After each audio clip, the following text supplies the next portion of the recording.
Deuteronomio 26. Cuando hayas entrado en la tierra que Jehová tu Dios te da por heredad, y tomes posesión de ella y la habites, entonces tomarás de las primicias de todos los frutos que sacares de la tierra que Jehová tu Dios te da, y las pondrás en una canasta, e irás al lugar que Jehová tu Dios escogiere para hacer habitar allí su nombre, y te presentarás al sacerdote que hubiere en aquellos días, y le dirás: Declaro hoy a Jehová tu Dios que he entrado en la tierra que juró Jehová a nuestros padres que nos daría, y el sacerdote tomará la canasta de tu mano y la pondrá delante del altar de Jehová tu Dios. Entonces vemos que dice cuando hayas entrado, es futuro. Habla de cuando Israel ya viva en la tierra prometida. Y esto nos recuerda que entrar a esa tierra prometida no era un logro humano, no eran sus méritos ni era su fuerza, sino el entrar en esa tierra era una herencia de Dios, era un regalo de Dios. Entonces, cuando hubiesen entrado, tenían que entregar las primicias. Las primicias son los primeros frutos de la cosecha. Al decir primicias, esto simbolizaba lo mejor, lo primero, o sea, lo más valioso. Y eso nos da una gran enseñanza. Dios demanda, merece lo que es primero, no nuestras obras. Y no nada más en cuanto al dinero o lo material, sino en cuanto a nuestros afectos, nuestro corazón, nuestro tiempo. Estamos acostumbrados a darle el tiempo que nos sobra a Dios. Si puedo, oro. Si puedo, paso tiempo con Dios. Si puedo, me congrego. Si puedo, sirvo. O sea, primero arreglo mi agenda, arreglo mis prioridades, mis deseos, lo que yo pienso que debo de hacer, y después Dios, ¿no?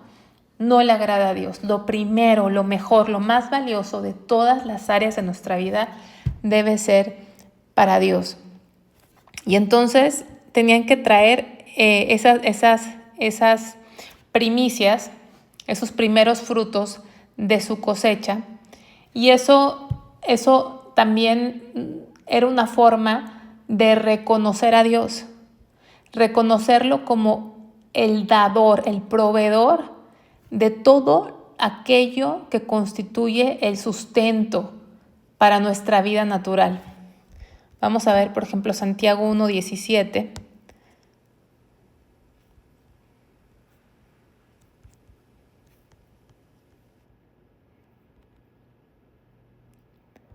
Toda buena dádiva y todo don perfecto desciende de lo alto, del Padre de las luces, en el cual no hay mudanza ni sombra de variación. Entonces, toda buena dádiva y todo don perfecto no viene del hombre, no viene de nuestro esfuerzo, sino todo lo que verdaderamente vale, lo que realmente ayuda, es un regalo de Dios. De tal manera que nuestra fidelidad, nuestro afecto, no debe estar en nuestro trabajo o en nuestro negocio, porque si realmente hemos creído en Dios y creído a Dios, entendemos que el sustentador, el que nos provee para que nada nos falte es Dios. No es nuestro trabajo, no es nuestro negocio, y a veces lo entendemos mentalmente, pero no lo hemos creído en lo profundo de nuestro ser, porque seguimos priorizando todo aquello que es natural. Entonces, vivimos un evangelio que es natural y el evangelio verdadero es sobrenatural. El evangelio verdadero es vivir de una manera sobrenatural en base a la fe de Cristo, que aquellos que han creído en Dios y que viven en obediencia a Dios no viven de acuerdo a los principios económicos del mundo, sino viven de acuerdo a la economía de Dios, que Él es el que nos provee. Entonces hay que darle a Dios lo mejor. Y también habla de nuestra vida en cuanto a la juventud, ¿no? Mucha gente joven dice, no, ya cuando esté grande me voy a consagrar a Dios, ya cuando esté grande, ya cuando me jubile, pues veo si me voy de misionero. Ahorita estoy joven, ahorita tengo que trabajar para mi familia, ¿Y qué pasa? Dejamos a Dios nuestra vejez, que también Dios usa a los ancianos, por supuesto. Pero si un joven conoce a Dios desde joven, también es darle las primicias de tu vida a Dios. Todo lo que es valioso para este mundo, todos los logros que son valiosos, nada de eso es relevante en la eternidad. Nadie se va a acordar cuántos títulos universitarios tienes, cuántas maestrías, cuántos doctorados, cuánto dinero hiciste, almacenaste, cuántas casas compraste, cuántas veces te fuiste de vacaciones, cuántos diplomas tienes. Nada de eso se va a discutir, nadie va a hablar de eso, no se va a mencionar en la eternidad. Qué bueno que nos esforzamos. Yo creo que los hijos de Dios debemos ser excelentes donde estemos, pero sí que nuestras fuerzas, nuestras primicias, nuestros afectos realmente estén en Cristo y hagamos tesoros en el cielo, donde no van a corromperse ni van a ser hurtados. Todos los tesoros que hagamos aquí en la tierra son temporales. Entonces, las primicias para el Señor en un reconocimiento que todo lo bueno que tiene nuestra vida, tanto natural como espiritual, todo aquello que nos ayuda al sustento, proviene de Él. Vamos a regresar a Deuteronomio 26.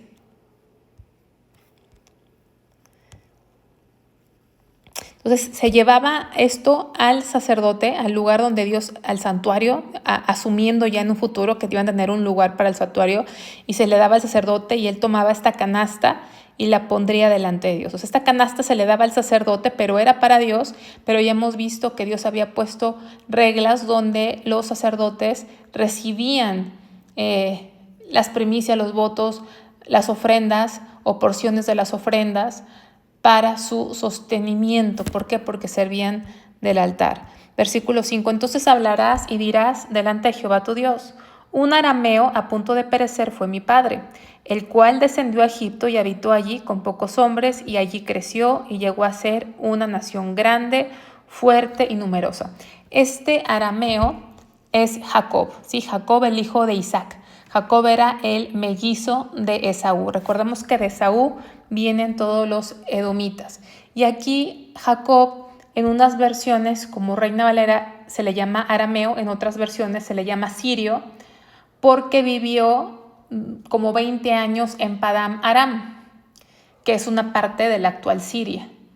Entonces ahí se está refiriendo a Jacob, dice, el cual descendió a Egipto y habitó allí con pocos hombres. Recordemos que su hijo José fue llevado a Egipto y ahí Dios lo prosperó y le dio una posición clave con la finalidad de que Israel no muriera de hambre en aquella hambruna que vino. Dios en su providencia tenía un plan perfecto, porque si hubiera perecido la nación de Israel, pues no hubiera venido el Salvador, porque de ahí vino Jesús el Salvador. Entonces Dios tenía todo un plan providencial y estuvieron ahí en Egipto. Dice, y habitó con pocos hombres, allí creció y llegó a ser una nación grande y fuerte y numerosa. No sabemos que eran alrededor de 70 personas y llegaron a ser millones, se multiplicaron en Egipto.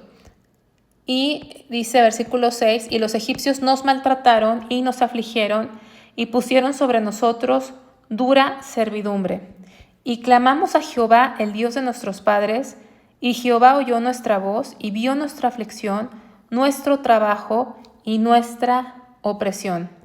Y Jehová nos sacó de Egipto con mano fuerte, con brazo extendido, con grande espanto y con señales y con milagros, y nos trajo a este lugar y nos dio esta tierra que fluye leche y miel, ¿no?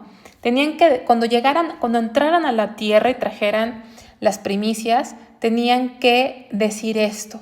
Tenían que recordar su historia redentora, o sea, de liberación, de salvación. No por estar en una tierra próspera y por ya estar estables, porque antes eran como nómadas circulando en el desierto, sino que ahora iban a estar en una tierra muy próspera, que fluía leche y miel, que iban a habitar casas que no habían construido, que iban a disfrutar del fruto de algo que no habían sembrado, algo que Dios se los estaba dando en heredad. Que ahí no se olvidaran de Dios, sino cada que traían las primicias tenían que reconocer y recordar la gran liberación que Dios les había dado. Bueno, entonces vemos que aquí Dios les ordenó recordar y reconocer públicamente su anterior condición de miseria, ¿no? Cuando estaban en Egipto, en miseria, estaban en esclavitud, estaban en condiciones deplorables.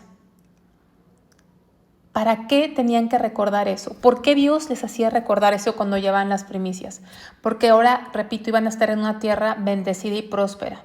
Y recordar su miseria anterior, recordar su condición de esclavitud, les iba a ayudar a mantenerse humildes, a mantenerse dependientes de Dios. Y al traer su ofrenda, iban a hacer un reconocimiento público de Dios, reconociendo que no fue su fuerza, que no fue su capacidad, sino reconocer que fue la misericordia de Dios que su situación cambió, que Dios cambió su aflicción por manto de gozo, ¿sí? Que Dios cambió su situación de escasez y tribulación, la cambió por prosperidad, por una relación con Él. Dejaron de ser esclavos y fueron libres.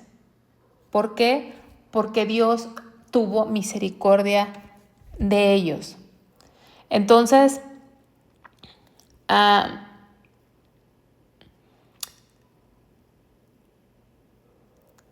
y que si estaban en la tierra prometida y todo eso, era simplemente bondad de Dios, generosidad de Dios. Y que Dios no los había sacado, repito, por sus capacidades, no salieron con fuerza militar, sino que clamaron a Jehová. Y Jehová oyó. Jehová oyó y los sacó con mano fuerte y brazo extendido. O sea, fueron liberados por poder divino. Fueron liberados por la autoridad poderosa de Dios. Hubo, dice, con señales y con milagros. ¿Se acuerdan de las plagas, no? Las plagas que usó Dios, cómo abrió el mar rojo y todas las maravillas poderosas que fueron hechas y quedaron no solamente en la Biblia, sino en la historia hasta el día de hoy. Dice, y ahora, versículo 10, he aquí he traído las primicias del fruto de la tierra que me diste, oh Jehová, y lo dejarás delante de Jehová tu Dios y adorarás delante de Jehová tu Dios. Siempre nuestra vida debe ser un culto racional. Nuestra vida debe ser un acto de adoración. No nada más es diezmar, ofrendar, traer primicias. No nada más es hacer un servicio a Dios. Debe haber en nuestro corazón un profundo sentimiento de gratitud y un profundo deseo de adorar a Dios, de adorarlo, de reconocerlo en todo lo que hacemos, darle la honra debida a su nombre, adorarlo. Todo lo que hacemos exteriormente, si no hay un corazón que adore a Dios, que lo exalte, un corazón que se humille, pues es un rito vacío. Y te alegrarás en todo el bien que Jehová tu Dios te haya dado a ti y a tu casa, así como el levita, el extranjero que está en medio de ti. Entonces vemos que esta adoración no solamente incluía el llevarle a Dios lo mejor, ese sacrificio de gratitud, de entrega, esa adoración, ese reconocerle, ese recordar de dónde lo sacó. No nada más eso, sino había alegría. No era un ritual luctuoso, ¿sí? A Dios no se le alaba como un ritual luctuoso, serio, así como hay gente que tiene ciertas tradiciones que pareciera que va a adorar a un Dios que está dormido. No haga ruido porque de eso despierta, ¿no? O un Dios que se enoja si hacemos ruido. No, Dios es un Dios que hay que reverenciarlo, que hay que honrarlo porque Él es santo, pero Él pone gozo en nuestro corazón y no es una alegría fingida. Ay, me voy a reír, me voy a alegrar porque Dios quiere que me alegre. No, nos alegramos, como dice aquí, en todo el bien que Jehová tu Dios te ha dado. Cuando tú llevas el diezmo, la ofrenda, por ejemplo, al altar, tienes que ir con gozo, con alegría. ¿Por qué? Porque tienes agradecimiento que la mano de Dios te sustenta, te provee, no te deja sin comer, te da lo necesario y sobre todo que tienes su presencia y sobre todo que te ha salvado. Ahí debe haber gozo, alegría. Entonces, cuando recibimos de Dios, le estamos devolviendo a Dios lo que recibimos de su mano, no le estamos dando nada de nosotros a Dios. Nosotros nunca podríamos darle nada de nosotros a Dios. Por eso el salmista, el rey David, decía: de lo recibido de tu mano te doy. Y eso nos debe causar gozo. Entonces, esa es la respuesta de nosotros a nuestro Creador, que nos ha dado todas las cosas, alegría. Y dice: así tú como el levita y el extranjero. Dios siempre protegía a los más vulnerables. No hacía a un lado al extranjero por ser extranjero.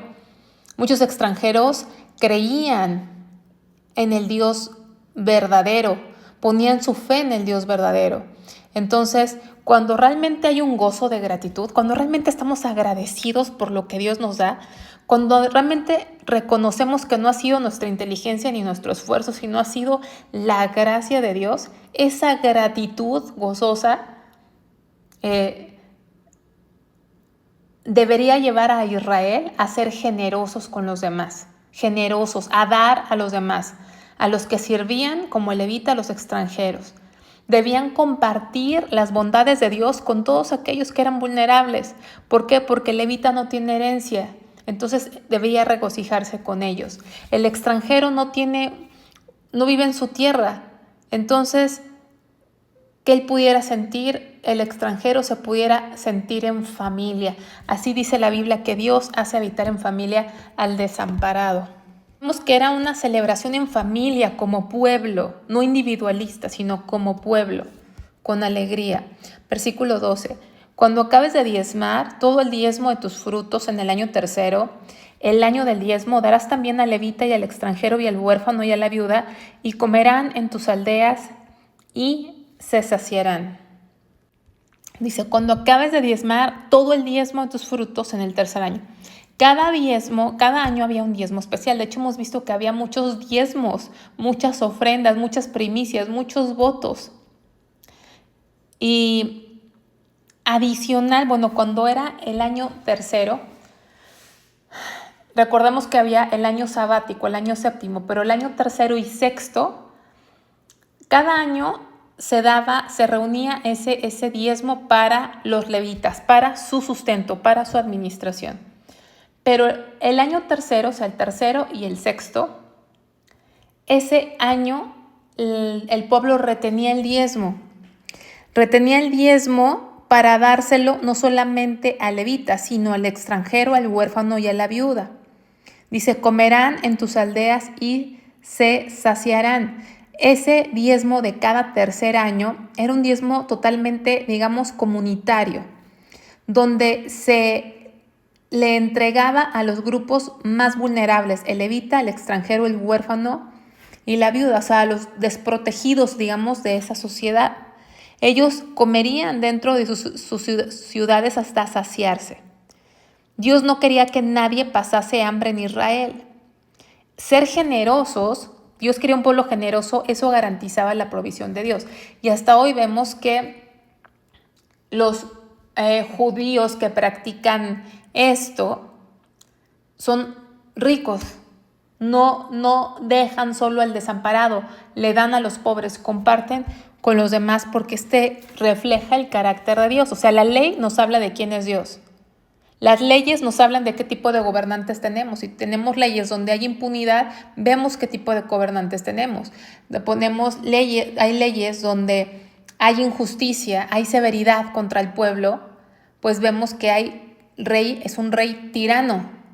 Pero cuando vemos las leyes de Dios, vemos que es un Dios justo, es un Dios generoso, es un Dios amoroso que cuida a los más débiles. Entonces, este año el diezmo no se llevaba al tabernáculo ni al templo, sino que se entregaba, porque primero fue el tabernáculo y después el templo, sino se entregaba a los levitas, al extranjero, al huérfano y a la viuda, el año tercero y sexto. Y dirás delante de Jehová tu Dios: he sacado lo consagrado de mi casa, y también lo he dado al levita, al extranjero, al huérfano y a la viuda, conforme a todo lo que me has mandado. No he transgredido tus mandamientos, ni me he olvidado de ellos. No he comido de ello en mi luto, ni he gastado de ello estando yo inmundo, ni de ello he ofrecido a los muertos. he obedecido a la voz de Jehová mi Dios, he hecho conforme a todo lo que me has mandado. Fíjense algo muy, muy interesante. Cuando traían sus diezmos, tenían que decir esto delante de Dios. Dice, hecho conforme a todo lo que me has mandado, no he transgredido tus mandamientos ni me he olvidado de ellos. O sea, Dios quería no solamente que dieran,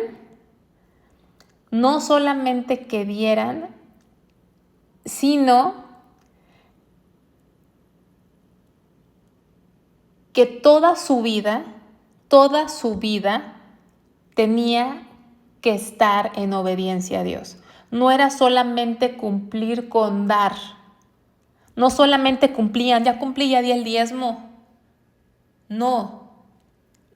Cumplían con el diezmo, pero manifestaban en todas las áreas de su vida una vida obediente. Por eso decían, no he transgredido tus mandamientos ni me he olvidado de ellos. Y luego dice aquí, no he comido en mi luto, o sea, ni he gastado en ello. Habla de no retener nada de lo que es para Dios. No retener lo que es apartar lo que es de Dios. O sea, no lo usé, dice, no he comido de ello, no lo usé para banquete personal en momentos de dolor. Estuve deprimido o falleció alguien o estuve ansioso y bueno, agarré para mí en momentos difíciles de angustia.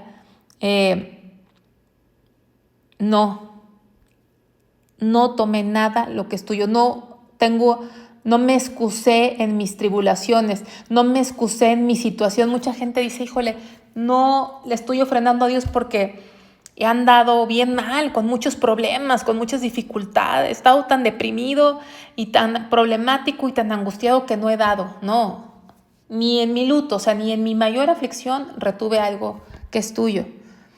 Dice, ni he gastado de ello estando yo impuro.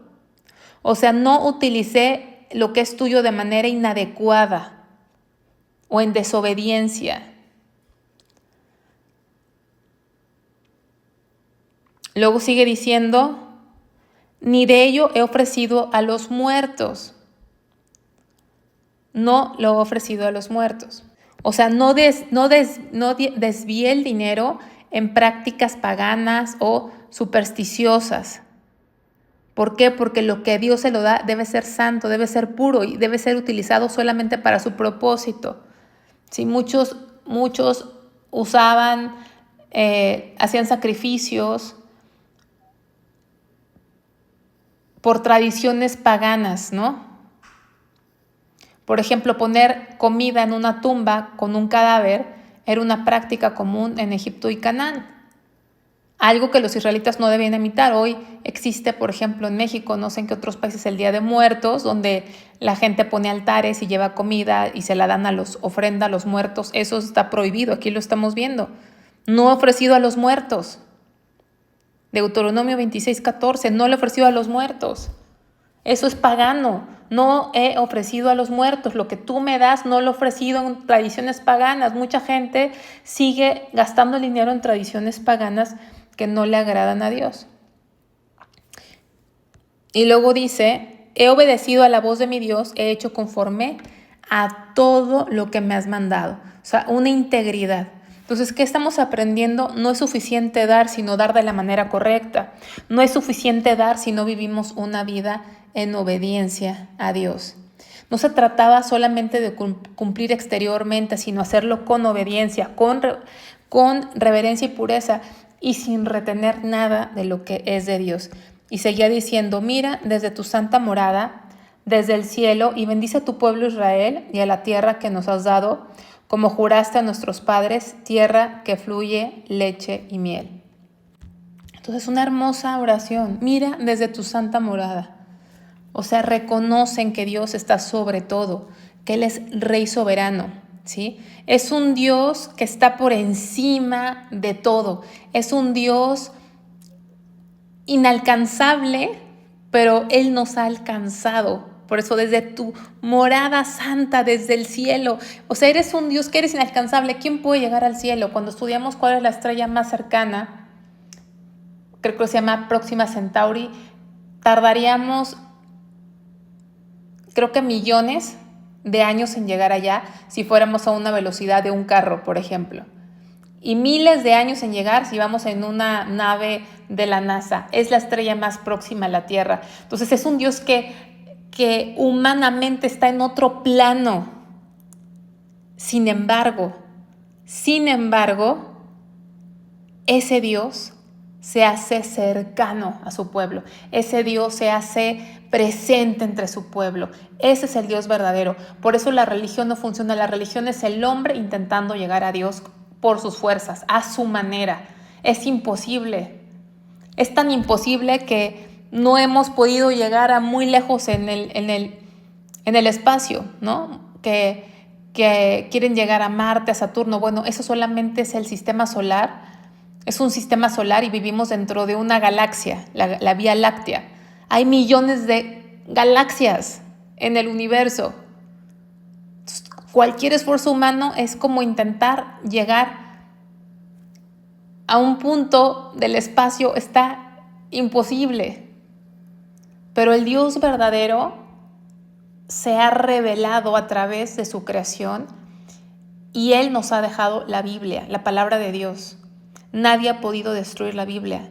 Nadie ha podido. La Biblia no cuenta una historia en un país del nunca jamás que nadie supo. No, toda lo que narra la historia está comprobada con la arqueología y con otros escritos no bíblicos históricos. La Biblia tiene respaldo histórico comprobado y documentado. Y no hay un libro que se compare a la Biblia, no hay uno que le llegue a los talones no solamente en el mensaje que es de Dios, sino en la distribución, en la edición, en las copias, en la traducción. ¿Por qué? Porque Dios se revela en su creación, pero da a conocer su plan a través de la palabra de Dios. Él se hace cercano. Y entonces está diciendo que mira desde el cielo y bendice a tu pueblo Israel, reconociendo que Él es el que ha dado esa tierra. ¿Sí? Una tierra que tiene abundancia. Jehová tu Dios te manda hoy que cumplas estos estatutos y decretos. Cuida pues de ponerlos por obra con todo tu corazón y con toda tu alma. O sea, la obediencia a Dios es por amor. Si no, nada más es una religión externa. Por eso dice con todo tu corazón, no nada más de labios para afuera. Debe originarse en un profundo amor hacia Dios.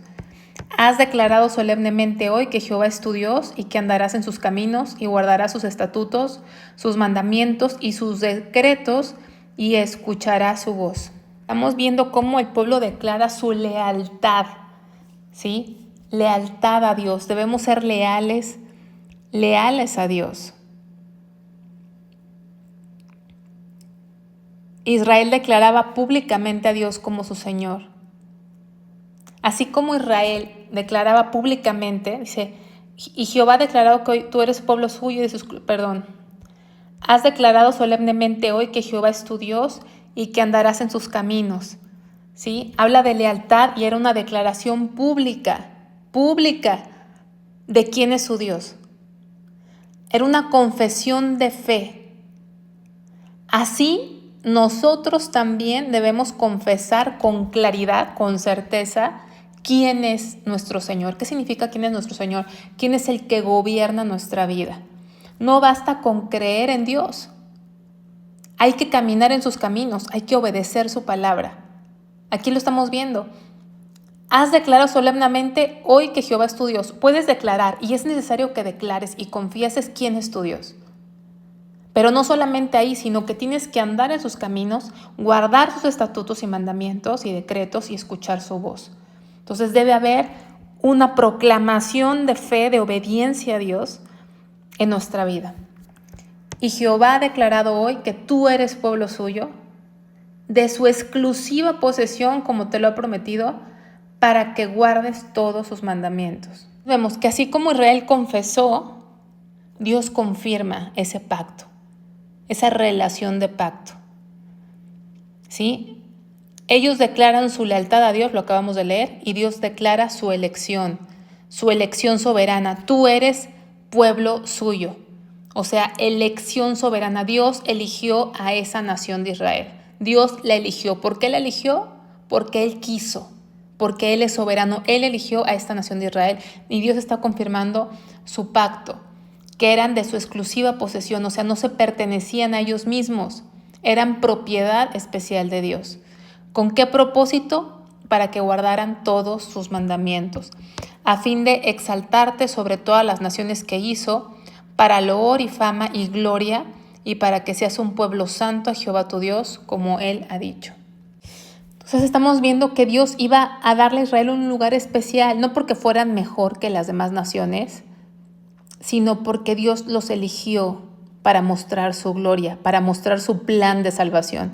A través de la historia de Israel, a través de su liberación de Egipto, nos enseña Dios el plan de salvación. ¿Por qué?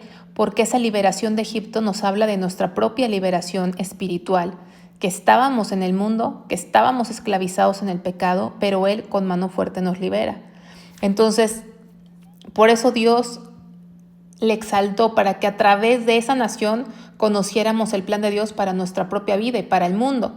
Y dice, para loor y fama y gloria. Israel tenía que manifestar, tenía que proyectar el plan de Dios, la gloria de Dios. Cuando las naciones que le rodeaban a Israel vieran su justicia, vieran su fe, vieran sus bendiciones, esas naciones iban a glorificar a Dios. Vamos a ver Deuteronomio 4, del 6 al 8. Ese era el plan de Dios.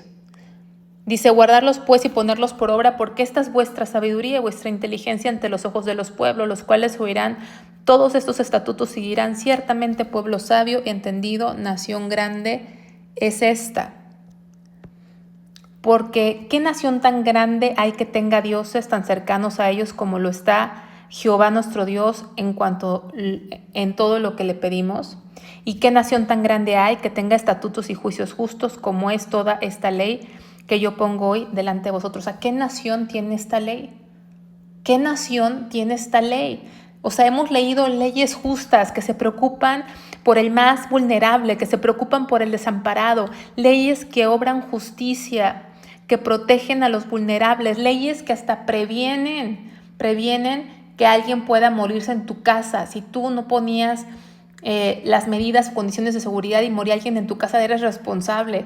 Leyes de higiene, leyes de respeto. ¿Qué nación tiene estas leyes? Límites en cuanto al castigo.